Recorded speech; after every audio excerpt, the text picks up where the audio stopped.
राधा स्वामी, राधा स्वामी दयाल की दया, राधा स्वामी सहाय, राधा स्वामी। प्यारे सेवादार भाइयों बहनों, दूसरे भी जितने सत्संगी भाई आश्रम की मर्यादा और नियम का पालन करते हुए जिनकी जहाँ पर सेवा की ड्यूटी मिली है,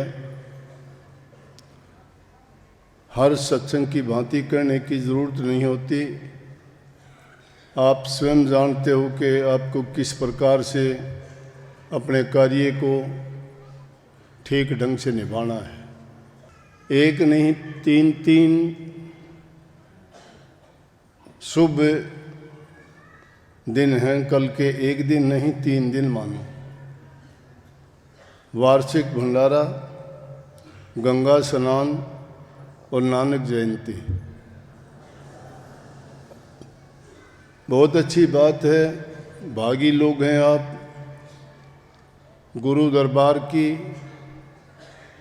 सेवा, गुरु दरबार की सेवा मालिक के दरबार की सेवा होती है, क्योंकि यहाँ जितने भी श्रद्धालु भगत लोग, सत्संगी हम या प्रेमी जिनको कहते हैं, वो सभी प्रभु की भक्ति के लिए आते हैं।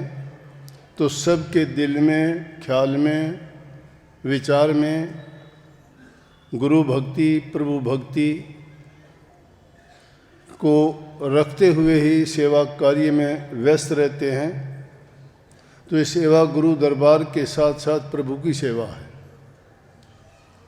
सेवा ये तो एक विशेष रूप से अपने आश्रम के आयोजन के लिए सेवा करते हो, लेकिन अपने सामाजिक जीवन में भी हमें मानव कल्याण के लिए, दूसरे जीवों के हित के लिए जहाँ जैसा भी अवसर मिले, सेवा का कोई भी कार्य हमें दिखे जिसमें वृद्धजनों की, कोई दुखी, कोई गरीब, कोई असहाय, कोई किसी परिस्थिति के कारण तन से मन से दुखी है, उसकी अगर आप सेवा करते हो तो वो भक्ति से भी आपकी सेवा बढ़ के होती है। और जो इंसान सेवा के काम में मन लगा देता है, उसके हृदय में स्वतः ही पवित्रता, सत्यता और शुद्धता आती जाती है, और उसके विचार पवित्र होने के कारण दया और भक्ति का कार्य अपने आप बढ़ता चला जाता है। जिसके हृदय में दया है वही सेवा कर सकता है। जो निर्दयी हो, कोई कपटी हो, लालची हो, स्वार्थी हो, वो सेवा के महत्व को नहीं जानता। वो अपनी स्वार्थ सिद्धि के लिए तो कुछ भी करेगा, लेकिन सेवा का भाव वही माना जाता है जिसके बदले में वो सेवा करके आप कुछ चाहते नहीं हो, मांगते नहीं हो, कोई भी आपकी उसके प्रति इच्छा नहीं है कि मुझे सेवा करने के बदले कुछ प्राप्त हो। आप कहोगे कि दरबार की सेवा करते हैं तो भी हमारी इच्छा तो होती है कि प्रभु हमें भक्ति दे, हमें मुक्ति दे, लेकिन वो हम इच्छा रखते नहीं हैं। वो इच्छा रख के अगर सेवा करते हैं तो वो भी हमारी सेवा में गिनती नहीं होती है। सेवा तो इस भाव से करनी चाहिए कि जिससे हमें उसका बदला अगर हम लेना चाहते हैं, उसके बदले में कुछ प्राप्त करना चाहते हैं, तो सेवा नहीं है, वो मजदूरी है। तो ऐसी मजदूरी नहीं करना। और ये सेवा का भाव, सेवा का महत्व संतों के सत्संग से ही मिलता है। इसलिए सेवा, सत्संग और सुमन, ये 3 चीज मुख्य करके हैं। शास्त्रों में भी देखोगे, महापुरुषों की वाणी में देखोगे तो जीव का सुधार जो सत्संग में होता है, सत्संग से बड़ी चीज नहीं है। न तप बड़ा है, न जप बड़ा है, न यज्ञ हवन पूजा पाठ बड़ी हैं, लेकिन सत्संग बहुत बड़ा है। सत्संग बड़ा क्यों है कि सत्संग में जो बातें हम शायद दूसरे साधनों से इतनी मेहनत करने के बाद भी प्राप्त नहीं कर सकते, उस सत्संग में कभी कभी तो गुरु के उपदेश से एक ही वचन में हमें जिंदगी बदलने वाला नुक्ता मिल जाता है। पूरी जिंदगी हम अपने मन को लगाए रहते हैं, तन को कष्ट देते हैं, मेहनत बहुत करते हैं, फिर भी ये मन बदल जाता है और खींच ले जाता है बुराइयों की तरफ, संसार की तरफ। माया में लिप्त है, ये बचना बड़ा कठिन है। वही जीव बच सकते हैं जो सतगुरु की शरण में आ जाते हैं। सतगुरु की शरण भी आसान नहीं है, कहने को बहुत कह देते हैं, सतगुरु शरण, सतगुरु शरण, बड़े जोर शोर से आवाज़ लगाते हैं, सुनने वालों को अच्छे भी लगते हैं, लेकिन शरण लेना इतना आसान नहीं है। शरण जिन्होंने ली थी उनसे जाके पूछो, उन्होंने अपने जीवन को होम दिया, उन्होंने अपनी मेहनत करी, दिन नहीं गिना, रात नहीं गिनी, उन्होंने अपना आराम विश्राम नहीं देखा, उन्होंने अपने आप को पूर्ण रूप से तन से, मन से, धन से समर्पण कर दिया। और बदले में क्या चाहा था? कुछ नहीं। बदले में यही चाहा था कि उनको गुरु की कृपा मिले, उनको गुरु का आशीर्वाद मिले, उनको गुरु से वो वचन मिले कि जिसके कारण उनका जीवन धन्य हो जाए। इसीलिए भक्त लोग कहते हैं कि गुरु के दर्शन करने चलते। दर्शन में क्या फ़ायदा है? वो दर्शन इसलिए करने जाते हैं कि शिष्य के लिए सबसे उत्तम दिन सत्संग का त्यौहार है, सबसे खुशी की चीज़ गुरु का दर्शन है, और उससे भी उत्तम चीज़ है गुरु की कृपा का पात्र बन जाना। गुरु की कृपा का पात्र कब बनता है? जब इंसान अपना आपा मारता है, और जो आपा मार लेता है वही गुरुमुख कहलाता है, वही शरणागत कहलाता है, वही शिष्य होता है, और वही सेवादार और सेवक कहलाता है। बिना सेवा के, बिना प्रेम के, बिना समर्पण के, अरे छोटे मोटे काम करते हो उसमें भी समर्पित होकर काम करते हो, भूल जाते हो। जब कोई थोड़ा सा भी आपको ऐसा काम होता है कभी जिसमें ज़्यादा आपको मेहनत करनी पड़े तो भूल जाते हो दूसरी चीज़ों को। टाइम पे खाना नहीं खाते, टाइम पे सोते नहीं, और ज़्यादा इधर उधर की भाग दौड़ इतनी करते हो कि फुर्सत नहीं लगती। इसलिए शरणागत जब हो जाता है शिष्य, तो वो ये परवाह ही नहीं करता, उसके सारी की सारी इच्छाएं, कामनाएं, वासनाएं उसी में पूरी हो जाती हैं। ये गुरु की कृपा होती है, उसको ये ज़रूरत नहीं रहती, उसकी सोच गुरु करता है उसको क्या चाहिए। वो नहीं कहता मुझे आराम चाहिए, वो नहीं कहता मुझे धन चाहिए, वो नहीं कहता मुझे संसारी पदार्थ चाहिए, वो कहता है कि मुझे आपकी कृपा चाहिए। और जिसको कृपा मिल जाती है, जो कृपा पात्र बन जाता है, वो धन्य हो जाता है, उसको और किसी चीज़ की ज़रूरत नहीं। भक्ति क्यों करते हैं? ये इतनी आवाज़ें लगाई जाती हैं ऊंची ऊंची कि मुझे मुक्ति मिले, मैं भक्ति करूं। भक्ति में क्या मिलेगा? कष्ट, दुख, त्याग करते हो, सब कुछ त्याग देते हो। ना तुम खाने का आनंद लेते हो, ना दुनियादारी के पदार्थों की ओर भागे फिरते हो, ना कोई सोने का तुम्हारा टाइम, ना कोई और दूसरे दुनियादार जो आनंद उठाते हैं उनका टाइम नहीं। हम तो दोनों चीज़ों में पैर रखते हैं, दुनियादारी की तरफ तो ज़्यादा भागे जाते हैं और भक्ति की तरफ तो ढीले ढाले होते हैं। ना दिखावा मात्र कि लोगों को ये लगे कि भक्त है। वो दिखावा मात्र के लिए, नामवरी के लिए, अपनी मान बढ़ाई के लिए, इज्जत यश के लिए जो कार्य करता है वो सेवा नहीं है, वो भक्ति नहीं है, और ना वो भक्ति कभी कर सकता है।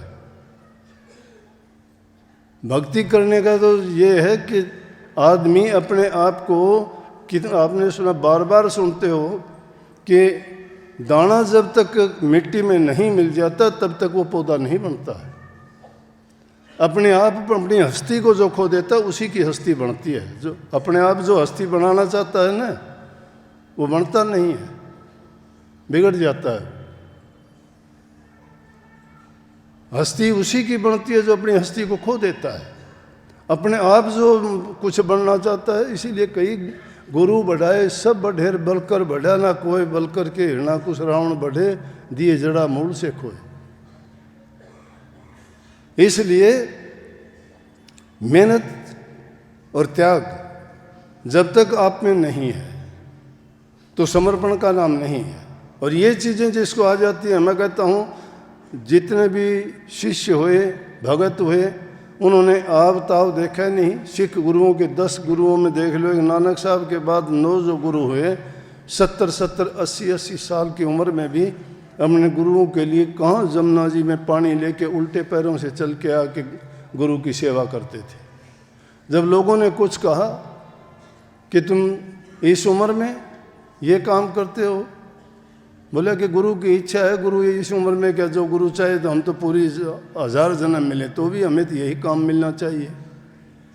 तो जब आज उन गुरुओं का जो ऐसे रास्ते पे जो चलते हैं वो सदा के लिए अमर हो जाते हैं। इसलिए सेवा सबसे उत्तम है। सेवा को ये नहीं समझ लेना घरों में आप जो काम नहीं करते हो दूसरे लोगों से करवाते हो और यहाँ आके करते हो। कौन सी चीज़ करवा लेती है आपसे सेवा? कौन ताकत है वो गुरु का विश्वास और श्रद्धा तुम्हारे दिल में होता है। घर में बैठे कभी ब्लड प्रेशर की शिकायत करते हो, कभी शुगर का नाम लेते हो, कभी कहते हो सिर दर्द है, कभी जुकाम बुखार का नाम लेते हो, खाट नहीं छोड़ते। लेकिन यहाँ चाहे कितनी भी आपको तकलीफ़ें होती हैं फिर भी आप यहाँ आके काम करते हो। क्यों करते हो? तुम नहीं करते, तुम्हारा विश्वास करता है।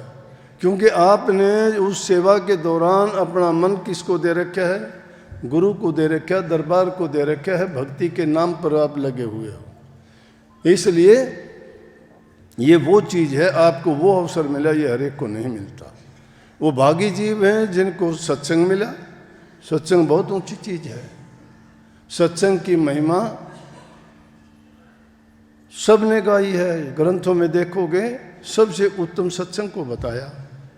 इसलिए सत्संग की सेवा सर्वोत्तम अपने आप हो जाती है। वशिष्ठ मुनि जी और विश्वामित्र दोनों महान ऋषि हुए। तो वशिष्ठ जी ब्रह्म ऋषि थे, बहुत ऊंचे ऋषियों में ऋषि। विश्वामित्र भी कम नहीं थे। विश्वामित्र तप करते थे, वशिष्ठ जी सत्संग करते थे। दोनों की जिंदगी में कभी उनकी एक बात नहीं हुई, प्यार से नहीं बात कर सके। वो एक दूसरे के विरोधी हो गए। विरोधी होने का कारण क्या था कि जब कभी भी वशिष्ठ मुनि ने विश्वामित्र को ब्रह्म ऋषि नहीं कहा, राज ऋषि कहते रहे। जब कभी कोई बात भी होती तो उनको कभी ब्रह्म ऋषि कहते, राज ऋषि। और तब इन्होंने विश्वामित्र जी ने इतना किया कि तप करने वालों में ऐसा था कि जिस प्रकार से सितारों में चंद्रमा चमकता है, दूसरे ऋषियों में सबसे ऊंचा पद था उनका। दोनों की आपस में हो गई बात। वो कहने लगे तप बड़ा है, विश्वामित्र जी कहने लगे तप बड़ा है, वशिष्ठ जी कहने लगे सत्संग बड़ा है। दोनों आपस में बहस हुई, लेकिन फैसला कौन करे? बोले हम आपस में फैसला नहीं कर सकते, किसी और के पास चलते हैं। ब्रह्मा जी के पास गए। ब्रह्मा जी देख के समझ गए कि दोनों बहुत बड़े हैं, दोनों बड़े ऊंचे ऋषि हैं, अब इनको कोई तो बात है। जाके कहने लगे ब्रह्मा जी से कि जी हमारा एक आपस में विरोधाभास है, आप उसका फैसला करो। बोले बोलो क्या बात है? कहने लगे ये कहते हैं कि तप बड़ा है, मैं कहता हूँ कि सत्संग बड़ा है। बोले मुझे कहाँ फुर्सत है, सृष्टि की रचना करता हूँ, इतना काम है। आप ये काम तो जाओ विष्णु भगवान के पास जाओ, या महादेव जी के पास जाओ, वो सुरजड़ा कर देंगे आपको। उनके पास गए, महादेव जी के पास पहुँचे, बोला और ऋषियों कैसे आना हुआ आज? बोला जी क्या बताएं, हमारा आपस में फैसला नहीं हो रहा है। एक बात पर ये कहते हैं कि तप बड़ा है, मैं कहता हूँ कि सत्संग बड़ा है। बोले अरे यार, दुनिया के काम इतने ज़्यादा, मुझे तो फुर्सत नहीं है, ये काम तो आपका शेषनाग कर सकता है फैसला, और के बस की बात नहीं। दोनों शेषनाग जी के पास पहुँचे। शेषनाग जी ने देखा पृथ्वी उठाई हुई है सिर पर। दोनों ऋषि पहुँचते हैं, जाके शेषनाग जी से प्रार्थना की कि हमारा फैसला करो। बोलो हाँ क्या फैसला है? बोला जी सत्संग में और तप में कौन सी चीज़ बड़ी है? बोला विश्वामित्र जी कहते हैं तप बड़ा है, और मैं कहता हूँ कि सत्संग बड़ा है, सत्संग उत्तम है। बोला भाई देखो पृथ्वी का भार मैंने उठा रखा है, अब ये उठाए मैं फैसला कैसे करूँ आपका? आप एक काम करो कि पृथ्वी का भार तुम उठाओ और मैं जब तक तुम्हारा सोच के फैसला करता हूँ। तो जो आदमी अभिमानी होता है वो सबसे पहले कूद के आगे जाता है। विश्वामित्र गया, वो जाके कहने लगा जी मुझे दो। वो बोला कि ये ले। पृथ्वी जब उसको दी गई तो पृथ्वी रुकी नहीं नीचे की तरफ से। बोले कि विश्वामित्र जी क्या कर रहे, रोको इसको। बोला रुकती ही नहीं नीचे की। बोला कि विश्वामित्र जी ने अपना तप की कह दिया कि मैंने जो तप किया है उसके बल से रुक जाए, नहीं रुकी। शेषनाग जी कहने लगे वशिष्ठ जी आप रोको। वशिष्ठ जी ने ली और कहने लगे कि मेरा सत्संग के बल से पृथ्वी रुक जाए। पृथ्वी वहीं रुक गई। बोला बोलो जी करो फैसला। अब पृथ्वी भी रुक गई। बोला भाई फैसला तो हो चुका, मैं क्या फैसला करूं? बोला फैसला कहाँ हो गया? बोला फैसला हो गया, आपके तप के बल से तो पृथ्वी रुकी नहीं और इनके सत्संग के बल से पृथ्वी ठहर गई है। तो अब देख ले कौन सी चीज़ बड़ी है। कहने का आशय यह है कि सत्संग सब चीज़ों से बड़ी है। सत्संग में इंसान के विचार पवित्र होते हैं। जिस प्रकार दुनिया में हम कहते हैं ना अपने देश में कि गंगा जी पवित्र है, गंगा में नहाने से सब पाप धुल जाते हैं, इसी प्रकार से सत्संग में आने से बड़े बड़े पापियों के पाप दूर हो जाते हैं, उनके हर प्रकार के कष्ट दूर हो जाते हैं। लेकिन वो सच्चे मन से पूरे विश्वास के साथ अगर जाते हैं तो। इसलिए सत्संग गंगा की तरह से है। सत्संग गंगा माई की तरह से है। जो सत्संग में मन वचन और कर्म से आके जो शुद्ध और पवित्र होना चाहता है तो उसके सारे विकार दूर होके वो जीव मुक्ति पद को प्राप्त करता है। दुनिया में रहता है तो भी सुखी रहता है। सत्संग इंसान के विचारों को पवित्र इसलिए बना देता है, उसके राग द्वेष, ईर्ष्या, छल, कपट, बेईमानी, इन चीज़ों को कहता है दूर करो, दिल के हुजरे को साफ करो। जब दिल तुम्हारा पवित्र हो जाएगा, ना किसी से बैर रहेगा, ना किसी से ईर्ष्या रहेगी, ना तुम्हारे दिल में कपट रहेगा, ना कोई लालच रहेगा, ना कोई लालसा रहेगी, ना कोई लोभ रहेगा, ना किसी प्रकार के मलिन वासनाएं रहेंगी। यही चीज़ें इंसान को खराब करती हैं। जब वो वासनाएं फुरती हैं, जब कोई लालच उठता है, कोई अहंकार पैदा हो जाता है इंसान का, वो ले डूबता है। एक ही चीज़ ले डूबती है, ज़्यादा की ज़रूरत नहीं है। और हमारे अंदर तो क्या है कि सब की सब चीज़ है। क्यों है? क्योंकि जिस देश में और जिस वातावरण में हम रहते हैं उस पर कब्जा काल और माया का है। और वो काल और माया सबकी बुद्धि को हर लेती है। हमारी औकात नहीं है। बड़े बड़े ऋषि, बड़े बड़े संत, बड़े बड़े मुनि, बड़े बड़े त्यागी, जिन्होंने पूरी पूरी जिंदगी 60-60 हजार वर्ष लगा दिए तप में और मन की शुद्धि करने में, प्रभु की भक्ति की प्राप्ति के लिए, उनके ऐसे दौर चले, इन्होंने ऐसे दाव चलाए काल और माया ने कि मिनटों में वो धराशायी कर दिए, बर्बाद कर दिए। इसलिए सत्संग जितने इस जीव को मिले उतने ही उत्तम हैं। लेकिन उस सत्संग में आके हमें लाभ उठाना चाहिए। सत्संग की मोहर लगवाने से आपका बेड़ा पार नहीं होगा। सत्संग अपने कर्म में, अपने जीवन में उतारोगे तो ही आपका सुधार होगा। सत्संग नाम का नहीं होता कि नाम में हो गया, सत्संग हो गया, हमने नाम ले लिया। अरे नाम क्या है, नाम तो कोई भी लोगे, लेकिन जब तक तुम्हारे विचार सही नहीं है, मन पवित्र नहीं है, भावना नहीं सुधरी है, जब तक विकृतियां हमारे दिल के अंदर भरी हुई हैं, रात दिन घातरी हमारी ख़त्म नहीं होती हैं, एक दूसरे के प्रति भाव हमारे अच्छे नहीं हैं, फिर कहाँ से शुद्ध हृदय, शुद्ध पवित्र हृदय के बिना प्रभु की भक्ति कैसे कर पाओगे? वो दूर नहीं है, हमारे पास में ही है, लेकिन दूर हम किसने कर दिया कि खोटे विचारों ने कर दिया। इस घर के अंदर हमने उनको बसा रखा है, जो चीज़ें उनको प्रवेश नहीं करने देती। और ये चीज़ें जब बाहर हो जाती हैं तो मन के अंदर शांति, प्रेम, दया, सहनशीलता, आदर, सत्कार, पर उपकार, पर हित, पर कल्याण, ये चीज़ें उनकी जगह ले लेती हैं। ये चीज़ें जब हमारे हृदय में स्थापित हो जाती हैं तो फिर तो कमी किस बात की है कि कह देते हैं कि भाई इसका तो ये तो भगत आदमी है। भगत क्यों है? कि इन चीज़ों से दूर हो गया। लेकिन बात क्या है, नाम सत्संग का ले लेते हैं, काम वही होते हैं हमारे, आगे कुछ होते हैं, पीठ पीछे कुछ होते हैं। ये सत्संग की मर्यादाएं नहीं है, सत्संग के गुण नहीं है। आपको कोई मजबूर नहीं करता कि आप सत्संग में आओ। किस लिए मजबूर करता है कोई? आप अपने हित के लिए आए हो, अपने सुधार के लिए आए हो, उसमें भी हेरा फेरी। अगर गुरु के लिए आते हो तो करो हेरा फेरी, मान लेंगे। अरे तुम्हारे काम के लिए आए हो, तुम्हारा हित है, उसमें सुधार तुम्हारा होना है, कल्याण तुम्हारा होना है, और फिर तुम उसमें भी हेरा फेरी करते हो, उसमें भी झूठ और बेईमानियां करते हो। कहाँ के सत्संगी हो गए? फिर सत्संग में आओ, निष्कपट होके आओ, निश्चल होके आओ। निश्चल और निष्कपट, जब तक कपट भरा हुआ, कहाँ से सत्संगी हो?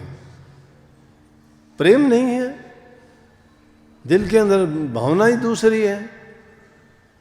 सत्संग तो इंसान को, उसके विकारों को मिटा देता है, लेकिन वो भाव नहीं है। फिर भी इतनी बात है कि चलो दुनियादारों से इतने अच्छे हो कि कम से कम कुछ तो बुराइयां छूट जाती हैं। अब सत्संगियों की बात सुनते हैं, रोज़ाना ऐसे ऐसे केस सामने आते हैं कि नाम सत्संगी का, कर्म उनके दुनियादारों से भी बुरे हैं। कहने वाले, देखने वाले भी कह देते हैं कि सत्संगियों के काम है क्या, इनको आप सत्संगी कहते हो, आपके सत्संग में आते हैं। भाई बात तो ठीक है कहने के लिए, देखो हम तो बात अच्छी बताएंगे, अब ये तो मानने वाले पर है, वो कितनी मानता है। अगर कोई नहीं मानेगा तो उसके लिए कुछ भी नहीं है, जो मान लेगा उसके लिए तो गुरु सब कुछ हो गया। काफ़ी ऐसे लोग भी आते हैं जो आके बेचारे, बहुत ऐसे लोग कहते हैं कि आपने जीवन बचा दिया हमारा, धन्य हो गए हम तो। क्यों? कि उन लोगों ने बात को मान लिया, उन लोगों ने अपने हृदय को साफ कर लिया। जिन्होंने साफ कर लिया उनको जो है उस चीज़ का प्रमाण भी मिल गया, परिणाम भी मिल गया। जो हृदय को तो साफ नहीं करते, नाम गुरु का लेते हैं, फिर कहते हैं कि मेरा ये, जब हमको वो दवाई मिल गई और वो मिलने के बाद भी वो ये बात गुरु से पूछने जाते, क्यों पूछने जाते हो? जो चीज़ आपको दी गई है, आपको जो हुंडी लिख के दी गई, उसको कैश करवाओ, क्यों नहीं करवाते? जिसने भी नाम की ओट ली, प्रभु का भगत हुआ, उसके काम नहीं हुए क्या? लेकिन आज के ज़माने में तो गुरु भी ऐसे हैं, शिष्य को धोखा देते हैं, उनसे झूठ बोलते हैं, कपट करते हैं, पल्ले कुछ है नहीं, शिष्यों को बहकाते हैं कि तेरा कल्याण होगा, तेरा ये कर दूंगा, वो गुरु क्या कर देगा? गुरु जो करता है वो तो मानते नहीं। गुरु का पहला तो वचन का मानना है। गुरु भक्ति पर इतनी दृढ़ करके बात कहते हैं कि गुरु भक्ति करो। गुरु भक्ति क्या है? गुरु के वचन को मानना। गुरु कौन से वचन बताता है? पहले बताता है कि अपने जीवन को अच्छा सच्चा बनाओ, बुराइयों से बचो, दिल में दया प्रेम रखो, बूढ़े बुजुर्ग की सेवा करो, प्रेम करो, जबान से मीठे बोलो, और ये गुण अपनाओ, फिर देखो तुम्हें नाम का आनंद मिलेगा कि नहीं मिलेगा। दिल के अंदर बुराइयां तो इतनी भरी हैं, फिर नाम का कहते हो जी भजन नहीं बनता मेरा, सुमन नहीं। सुमन कहाँ से होगा? सुमन करते तो हो तुम, उस सुमन में कोई कचाई नहीं है। जो तुम्हारी चाह है, जो जरूरत है, उसको सुमन तुम छोड़ते नहीं, उसके लिए तो बड़े दाव पेच लगा लेते हो। दाएं बाएं ऊपर नीचे जैसे भी करना हो वो खूब कर लेते हो, उसका सुमन करते हो। पूरा होता है? नहीं होता हो तो बोलो, होते हैं कि नहीं होते? चोर चोरी का सुमन करता है, चोरी कर लेता है। विषय विकारी आदमी है, वो छल कपट करता है, कर लेता है। लालची आदमी लालच की बात सोचता है, वो कर लेता है।